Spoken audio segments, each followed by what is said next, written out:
April 10th, 2026, and this is the Washington Times front page. Thanks for joining us. I'm George Gerbo. Israeli Prime Minister Benjamin Netanyahu has ordered his government to start negotiations with Lebanon to disarm Hezbollah fighters as violence between the Middle Eastern neighbors has threatened the U.S.-Iran ceasefire. Tom Howe, Kerry Pickett, and Vaughn Cockayne report Netanyahu said talks would seek peaceful relations between Israel and Lebanon as world leaders pressured Israel to stop assaulting Lebanon with bombing that's killed civilians. Strikes against Iran-backed militants in Lebanon emerged as the biggest threat to the two-week pause in fighting. Slow maritime traffic in the Strait of Hormuz remained the other sticking point ahead of deeper negotiations between the U.S. and Iran, which are scheduled to begin Saturday. Iran is expected to present charging tolls in the strait as a negotiating point, but Andrew Salmon reports implications for rules governing free navigation in what's considered international waters are huge. Approximately 80% of global commerce moves via water. If Iran sets a precedent with a toll in the strait, other nations could follow suit at other key maritime choke points, further driving up the price of goods. One complicating factor in the talks is that the U.S. is not a signatory to the UN Convention on the Law, the key global agreement that sets guidelines for free navigation. A recent report has found technology companies struggle to turn over the kinds of details investigators need to track down child exploitation offenders and rescue victims.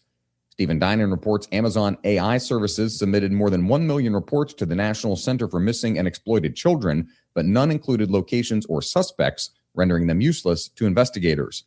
Some tech giants overreported, providing investigators with innocuous images of others underreported, flagging images, but failing to turn over any information to identify who was involved or where the exploitation was.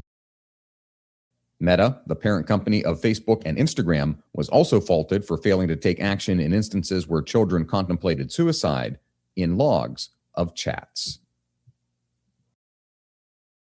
Democratic National Committee Chair Ken Martin's push for party unity has run headlong into thorny internal fights over how far the party should go in condemning the Israeli government's military actions, the pro-Israel lobby, and federal immigration enforcement efforts.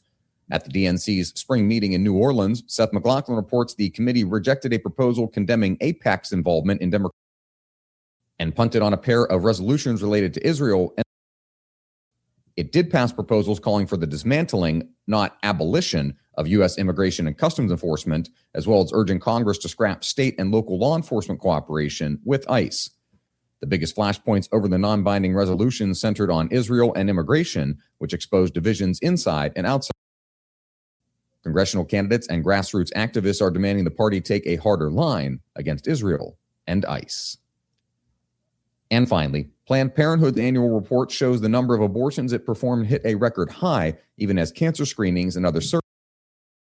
Valerie Richardson reports the organization's report found it was responsible for approximately 434,000 abortions in 2023 to 2024, an increase of 8% from the previous year and 34% since 2014. At the same time, cancer screenings and prevention services fell by 43%, prenatal services dropped by 56%, and contraception services decreased by 23%. The review of the data came from the anti-abortion Charlotte Lozier Institute, which analyzes the report's data each year. Find all of today's front page stories at WashingtonTimes.com/front page or on the Washington Times app, and find us wherever you get your podcasts. You can also find us on social media at Wash Times for breaking news, sports, commentary, and more. The Washington Times, I'm George Gerbo.